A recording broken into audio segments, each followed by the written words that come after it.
You're listening to The Real Short Box, a comic book podcast made for geeks by geeks.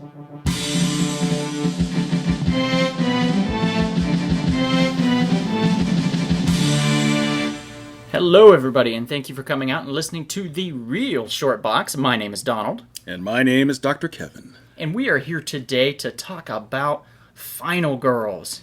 You know what I'm talking about, Kevin, right? Sounds like the final girl in a horror movie? Yes, exactly. The girl in a horror movie that makes it to the end.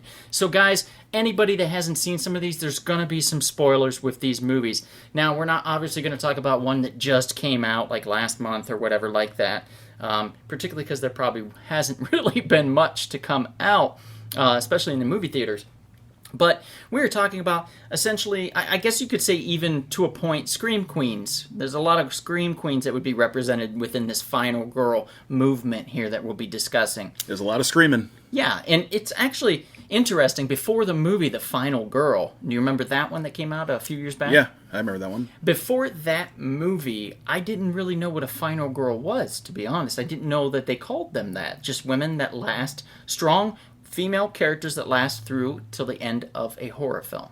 And they're like the main survivor protagonist of the film. Yeah, the main survivor. And they tend to dispatch the killer, or at least temporarily. Right. Like when, for example, when we were watching in the theater, it wasn't necessarily you and I, but me and somebody else. I can't even remember who, to be honest. But when we were watching the remake of The Evil Dead, the girl that was basically playing Ash Williams' character, Bruce Campbell's character, in that film, she was essentially a final girl because she made it until the end of the film. Mm-hmm. So that's kind of an example of what we're discussing here. So let's go ahead and get started. Do you have any recommendations? Well, this is a classic movie, Texas Chainsaw Massacre from 1974, and the final girl was Sally Hardesty. Have you seen it before? It's been a long time since you watched it. Are we talking the original? Yeah, the original. My God. I think I saw it a long time ago, and probably with my eyes pretty much closed. Well, if you look at that picture there, that probably tells you all you need to know. Good Lord. Yep. Okay. So is that the character she played, or is that her real name? Oh, no, it's the character she played. Okay, so Sally was the character in the film. Yep. Okay. And what's sad is, she's basically the last survivor out of, five people. Her brother was in the group too, and got taken out. So she went through a lot of psychological hell. If anything, that's what the movie I think is most famous for. It's not really a gory movie. It's more about psychological terror. No, if I recall, nobody was technically killed with a chainsaw, right? Oh no, there were. There were? Oh. It just, it wasn't as, pronounced. You didn't see guts flying everywhere. Oh, okay. It's more for some reason, I thought he didn't really use a chainsaw in that, but he did. It's been a long time, Kevin. Some one guy got hung on a hook, so it's pretty bad. but at least again, the way it's done, it's kind of done more with the camera angles and the facial expressions. Uh-huh. This is what she's really good at. You see her facial expressions, even there in that picture. You can kind of see what I'm talking about. You see a face. She's in the back of a truck. Yeah, and she's got her mouth open. You can see her big, bright, pearly whites. Yeah, and it's a look of anguish. Yeah, and hysteria. She's hysterical. It's almost like she's happy. Yes. Yet crazy. Yes, and I'm glad you said that. You see that on the street. I'm glad you LA. said that. I'm glad you said that, because that's exactly what happened. She finally was able to escape the killer family that Leatherface and company are a part of, and she was able to escape, and she was able to jump on a guy's truck to, for safety. And of course, Leatherface is chasing after her with the chainsaw, but of course, the truck's moving at a faster pace where he can't catch her. And so, yeah, this final scene, you see her just, hysterically So he's still alive and chasing after at the end? Yeah. And she just gets away. She just gets away. Holy crap. She just gets away. Man, it has been a long time since I've seen this movie. And matter of fact, the very final shot you see after this is you kind of see him kind of doing like a dance, just with the chainsaw, and then the screen goes to black. But you can tell she's mentally messed up. Like, you can tell she's probably, if you were to continue the story with this character, They never did? Nope. Oh my God, that's wasted potential. I know. They actually could do that now. They could, right? I mean, it's funny you mention it. If you did it now, let's see, this is 46 years. Let's just play the game here. Add a few more years once COVID's over, and you have 50th anniversary of this movie, which would be 2024. You can have, if she's still alive, the lady who plays, right? Because we haven't looked. She almost like with that Halloween reboot. Yeah. You know, you have an older Yeah. Michael Myers and an older Laurie Strode. You could have her. Laurie played by Jamie Lee Curtis. Jamie Lee Curtis. Yeah. You can have her 50 years later still in a mental asylum or something. You never know. You could do all kinds of things you could do. Or maybe she was in a mental asylum for so many years and got that released. Makes sense. There's all kinds of things you can do. Absolutely. But when they did part 2, it had your guy Dennis Hopper in it, which is a totally different story. Oh, I heard that was a wild one. Yeah, it was. But you would like it because you like Dennis Hopper. He's love fun. me some Dennis Hopper. He is fun in part 2, but it's goofy. So, since we're on that subject, do you think that there is a more famous final girl than Jamie Lee Curtis from Halloween? You know, it's a good question. I don't think that there's one that's made it into so many. Actually, there kind of is one. For recent times, I would say Sidney Prescott from Scream. And that's played by Neve Campbell, right? Yeah. That character? Yeah. Well, you could also talk Courtney Cox, too, for that film. She'd be like a secondary one, but the thing is, with Courtney Cox's Gail Weathers character, she was never like the primary person, the primary target. It was always Sidney as the primary target. She would be like a secondary target every time she stuck her nose in the killer's business, if you think about it. Which is odd. You don't have too many horror films where that many characters make it out alive. Yeah, in this case, for all 4 movies, 3 people, even Dewey. Yeah. Which is even more interesting. Dumbass Dewey played by David Arquette. Yeah, all 3 of them. It even Cotton Weary to a point was kind of hanging in there. Up until the 3rd. Yep. And then right at the 3rd at the beginning, I think it was, boom, he was gone. He was gone. Which is good. You had to start dispatching other people within that group, you know? Right. Yeah, absolutely. And I heard they're making another Scream 5th movie. one. Yeah. And if they do, I think I talked to you about this. The time has come, you know, to finally do away with Sidney. As much as we bring in a new cast, yeah, in other words. Because you want to pass on, you know, if you want to continue this franchise, it's time to move on, you know. As much as I like Neve Campbell and the Sidney Prescott character, realistically speaking, it's getting ridiculous. Yeah. You know, it's time that someone I think they know that, too. Yeah, I think they know that too. And I think even the Neve Campbell herself probably feels, okay, if I'm going to do this, kill me off. Let's just finally end this. Because at this point, she's probably like 50 years old, the character itself, you know, around that age. It's just like, if you're going to go about this era, you know, it'd be ridiculous to live your entire life. All of a sudden, she's in a nursing home and still being pursued, you know, by some... That'd actually be kind of funny. By some killer, you know. They could make a Bubba Hotep sequel where it's her in the bed next to Elvis. That's funny. And they're both being pursued by the soul-sucking mummy that will eat your soul through your asshole. That's For funny. those that have not seen Bubba Hotep, I'm not joking. That's exactly what happens in a way, and you definitely should check it out. That's pretty funny. But yeah, let's move on. Let's backtrack again back to Halloween. Sure. So she played Laurie Strode. Laurie Strode, and that was played by Jamie Lee Curtis. Mm-hmm. And Jamie Lee Curtis is very famous for this movie. Yep, it put her on the map. Yeah, it really did. She's a screamer, I will say. Yep. And she's a very strong woman in this, and she only becomes stronger as the series progresses. Yeah, I mean, she's until recent times, she was only in the first 2 movies.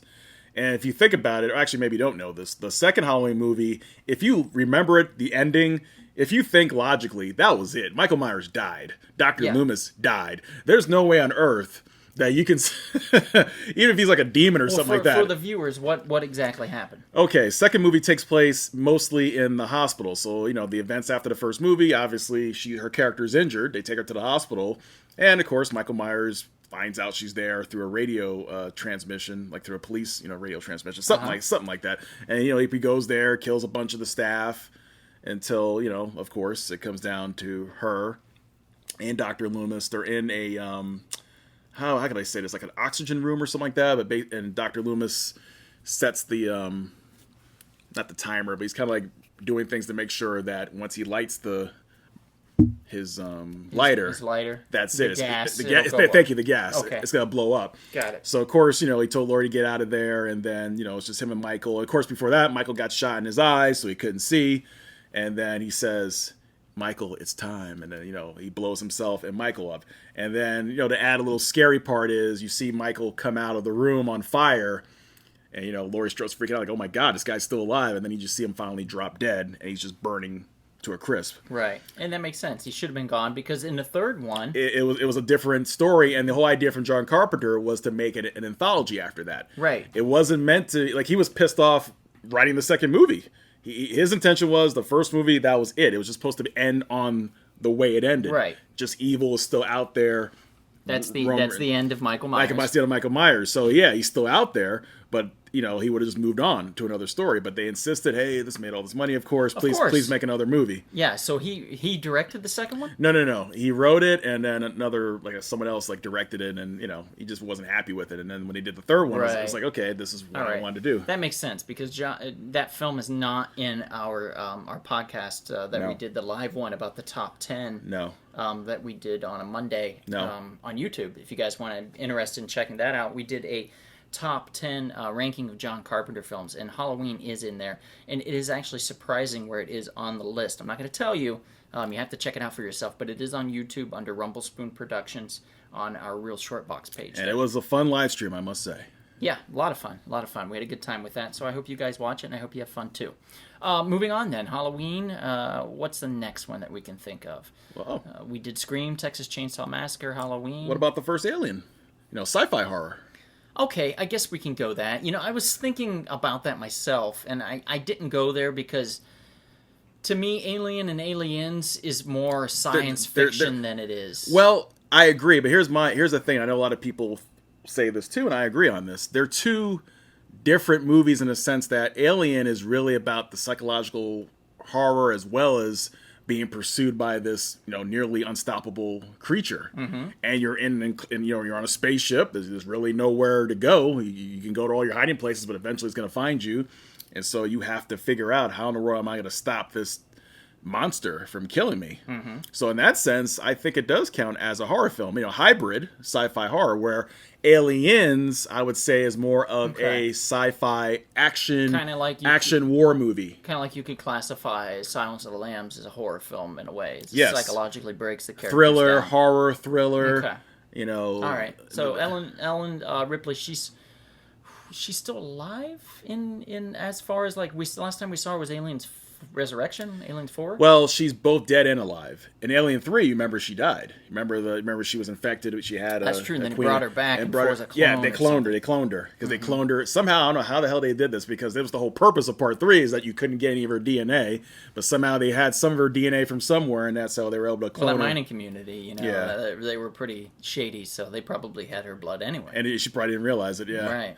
But yeah, they used that. Although I think the theory is what the Alien Resurrection, Alien 4 was. It took more time, like another 75 years to finally clone her properly. I'm tired of, to be honest, I'm tired of going back in time on these Alien films. I don't find them interesting. The first one kind of was. It just wasn't perfectly executed. Like, it had a good idea, it just wasn't perfectly executed. Like for one thing, that bothered me about Prometheus, I wish we would have seen already, instead of teasing it for the next movie. I think I would like to have seen the actual world of the engineers and actually seen them, do their thing, Yeah. and then later on, you move on to the other stuff. Yeah. But it would have been cool to see their world, how they operate, how their culture operated. If they were the true engineers of human beings, how did they come up to? I think it would have fleshed it out more Yeah. and made the story more interesting. Yeah, I don't know why they. I don't know why they did. Felt the need to not do that. It's not like you didn't have the budget or the money to do so, and having the credibility of a Ridley Scott to say, "Hey, I want to do this." Oh yeah, sure, Ridley. It's not like whatever you want, Ridley. Yeah, it's not Ridley, like you're the man. Yeah, it's not like he's some first timer. Love you, Ridley. Yeah, it's not like it's some first timer, trying to execute a film like this. So she was in 4 films. Yep.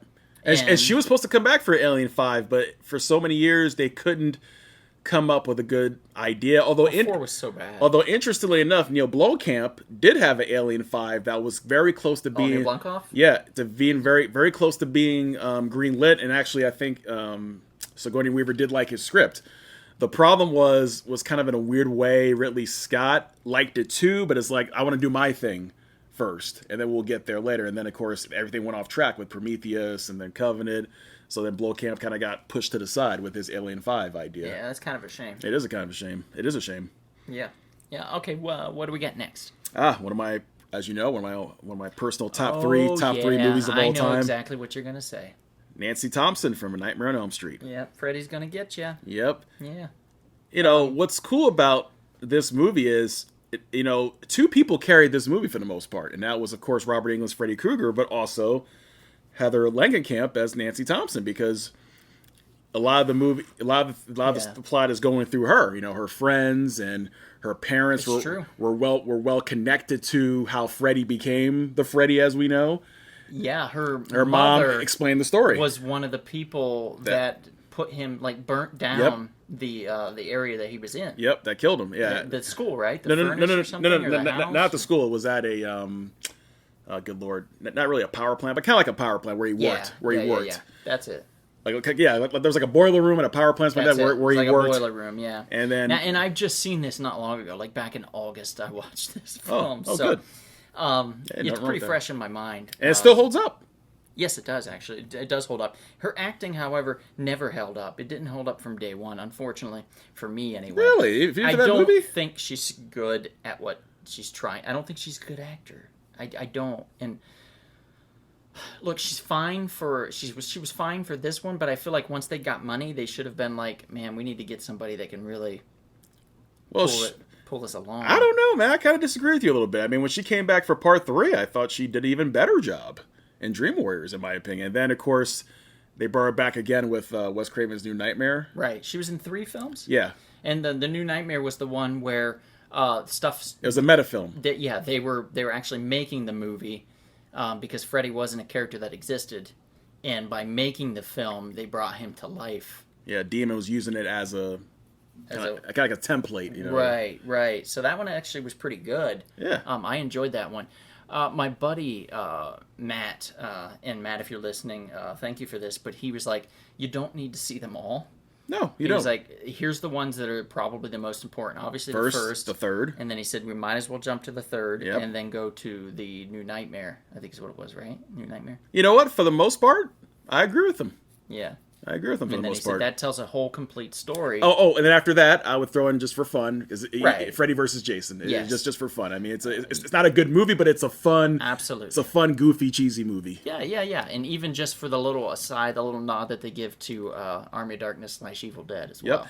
And by the way, this will be a story for another pod, but I really wanted to have seen the sequel to that, which would have been, as you know, Freddy versus Jason versus Ash. Yeah, they did it in comic book form. They did it in comic book form, but it would have been so much fun to have Bruce Campbell, Robert Englund, and hopefully like a Kane Hodder as Jason to be put together. That would have been so much fun. That would have been amazing. Absolutely. Because, you know, Ash being Ash, he would have just shit his pants so many times. And here's the thing that I would have enjoyed, and you even more so, you being a fan of Ash, and me being a fan of the Freddy character, they would one up each other with one-liners. It would have been so much fun to have seen that. Mm-hmm. Oh my goodness! Oh yeah, it would have been such a treat. I think Freddy and Ash probably would have at some point teamed up on Jason, Jason, especially with the chainsaw. Is like, hey, why don't you drop? Let's just team up, protect this out. You know, it would have been fun. You know. Yeah, and to see like the sparks fly from the chainsaw onto the gloves, onto the sharp, metal piercing gloves. Or all like Jason's, machete, Mm-hmm. Yeah. Oh man. You know what? It's never too late, but good lord. It's getting late. It's getting late because Bruce isn't getting any younger. Nope, he's in his 60s now, right? He has to be. Yeah, he's in his 60s for sure. Late 50s or early 60s, yeah. Yeah, Bruce is like his early 60s now, and then of course Robert Englund is in his early 70s. So that's a problem. Robert's no spring chicken. Nope. No. Okay, so what do you think would be another good one to throw out there? Any ideas? Well, you know what?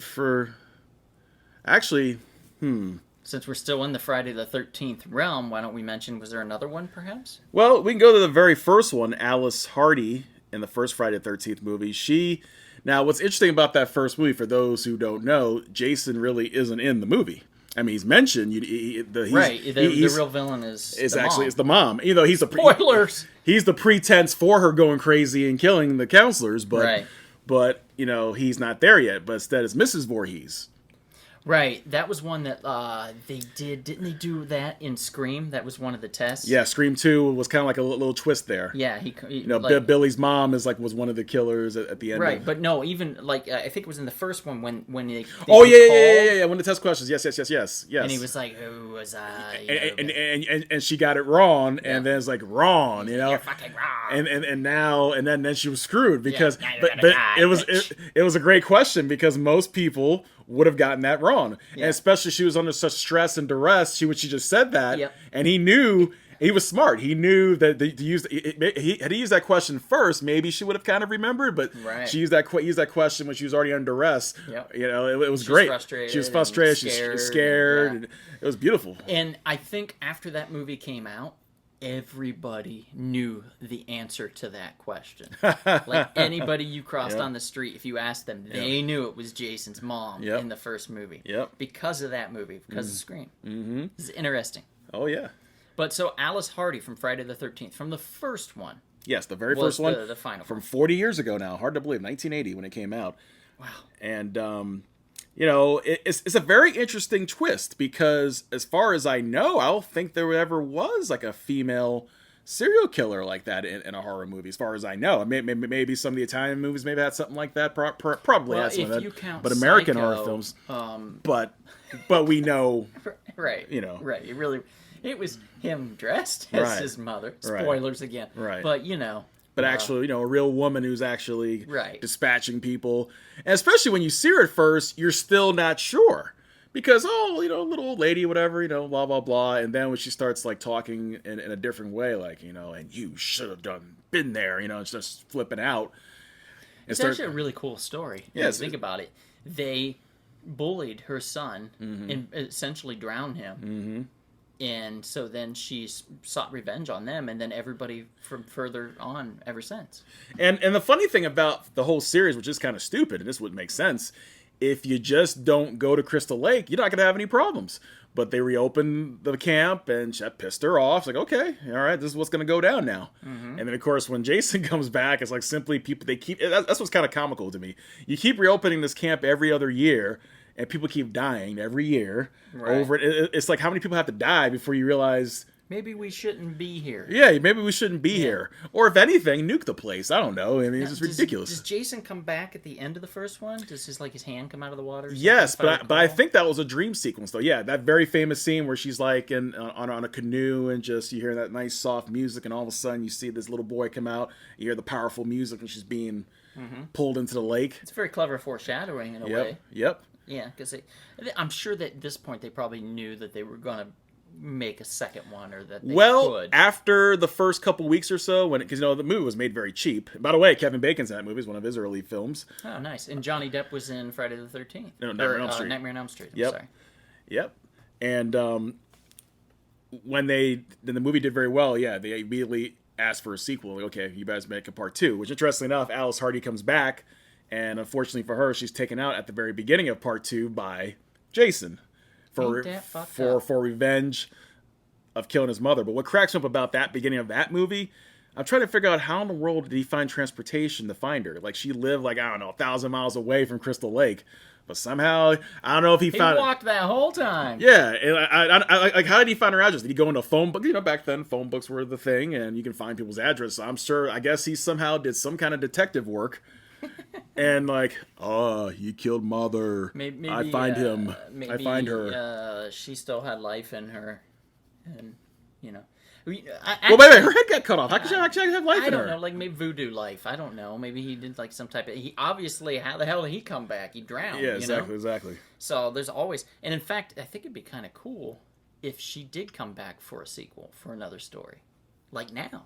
Well, in Freddy vs. Jason... Oh, no, never mind. That was more of an illusion. That wasn't really her. Never mind.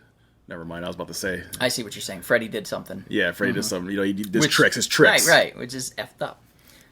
Let's go to another one. Another one is kind of more recent, I guess, from the 90s. Last 20 years. Yeah, last 20-something years. Yeah. From the 90s. We saw it in theaters. Come on. We're not that old, damn it. Are we? We're old. Yeah, we're old. Kevin, we're old. We're old. Okay, so let's go with one Jennifer Love Hewitt. And who did she play? Julie James, and I Know What You Did Last Summer. Yeah. I actually saw a meme on this recently, and it said, I know what you did last summer. You texted about it on social media over and over and over again, and the poster had them all with cell phones in their hands. So I thought that was funny. That's pretty funny. But, a lot of these movies could have been easily solved with cell phones. See, this movie, in a way, I can't really feel sorry for her or her friends. I mean, as you know, they kind of hurt somebody and try to cover up the evidence. Yep. leave a man they for hit them with dead. a car or Yeah, left the man for dead or whatever. And they're like, oh, we can't talk about this, And of course, the hints of the title, what happened last summer. Well, you know what? If I'm that dude, I'd be pretty pissed too. Yep, me too. Royally pissed. I'm like, okay, all right, get my hook, and I'm gonna start slashing all you fools. So Julie James, aka Jennifer Love Hewitt, she makes it through this. She does. She makes it through both movies and the sequel. Yeah, and most of her friends did not. And unfortunately, they did not. No, they died on very evil ways. Let's just say there was some hooks involved. Yes, unfortunate ways to go. Yeah, they got the hook. Is that what you say? Is that they got the hook. Yeah, there we go. Well, it's kind of. I mean, there were jokes about what's that commercial back in the day? The fisherman, the fisherman. Gordon's fisherman. Yeah, Gordon's fisherman. There were jokes about that. Gordon's fisherman's pissed and he's just killing people, killing teenagers. He's wearing his yellow slick thing. He has rain outfit. Yeah, it's raining out. I'm going to go kill some kids. Yep. How do you like some fish sticks, kids? All right, but honestly, I can't be upset at the guy. I mean, like I said, Well, they did go against her wishes. Right. She didn't want to do this. Right, but unfortunately, you're guilty because had you gone to the police and said, "Look, you know what, my friends really messed up." But Kevin, if I pulled you over and you and Darren and Jarrett and I said, "Guys, I really messed up. I killed a kid." Would you guys be like, I'm going to turn you in? Or would you be like, oh, man, we just won't say anything? There'd be a middle path. I'm like, brother, you got to come clean. You got to do something about this. Really? Because a family member... If you told me you killed a kid, I'd be like, it's okay. What, you'd help me cover up the evidence? Probably. Wow. I'm not saying that we did this, by the way, anybody listening. Wow. This did not happen 100%. I want to make that very clear. But I'm saying Kevin doesn't kill children normally. At all. Kevin doesn't kill children at all. I'm sorry. We trying to say? So Kevin killed nobody. Nobody died by Kevin's hands, and I am definitely not covering up any evidence at all for anything I see. that Kevin did. I'm just throwing that out there. Right. Nothing happened at all. Right. Okay. Yeah. All right. Moving on. Anything else? Yeah. I'm sure there's a few more. Can we throw out like a couple more names real quick? We got like a minute or two. You said something earlier today before we did this. I can't remember. There's some other movie. I couldn't think what it is off the top of my head. With a final girl. I don't think I've seen the movie before. Whatever it was. Huh. I say a lot of things. Was it I don't know if it was Your Next or... Ooh, Your Next? Wait, no. No, I don't think I chose Your Next. Who was I talking about? There's something you said. You said something to me earlier. Yeah.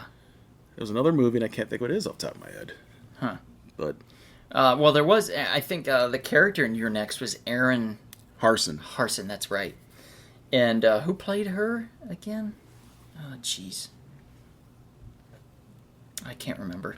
But anyway, it was a fun film. I think it might be on Netflix right now. Yeah, it probably is, especially with Halloween and whatnot. She was one of these final girls, though, that was very violent as a final girl. Is that where she took pleasure in what she did? Oh, I think so. Really? Yeah, she took action in being a final girl. Have you seen this?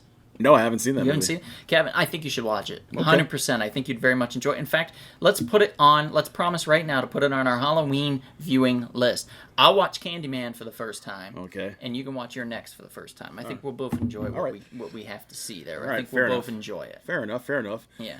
The only other movies I could think of would be maybe a final girl in those Romero movies. Like Dawn of... Then Dawn of the Dead. Wasn't there like a female survivor in Dawn of the Dead? Oh, man. The original?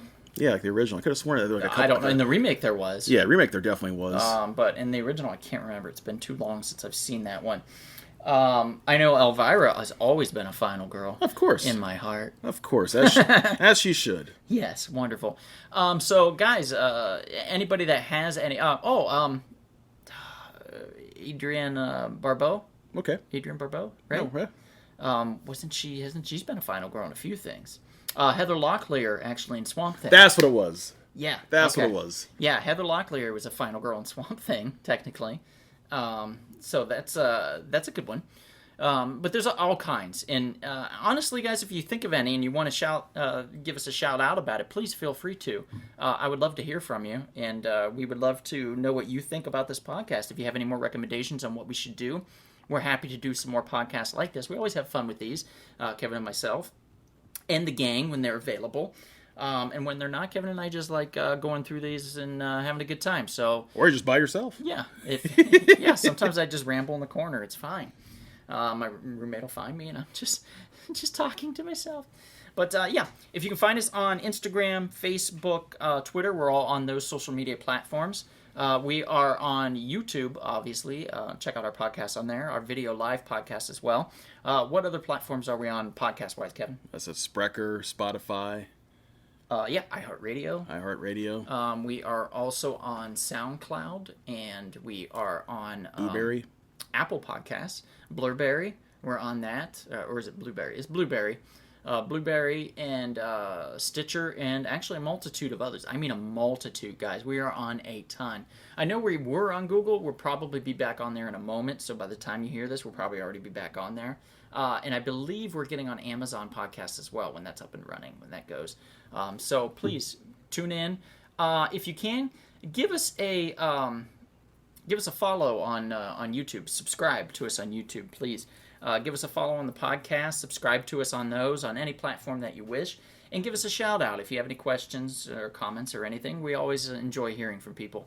So thank you for tuning in. And if we see you out and about, and if we're not murdered, maybe we'll see you at the safe, sweet, homely, precious comic book shop. This has been The Real Short Box. We'll see you at the comic shop. Thanks for listening.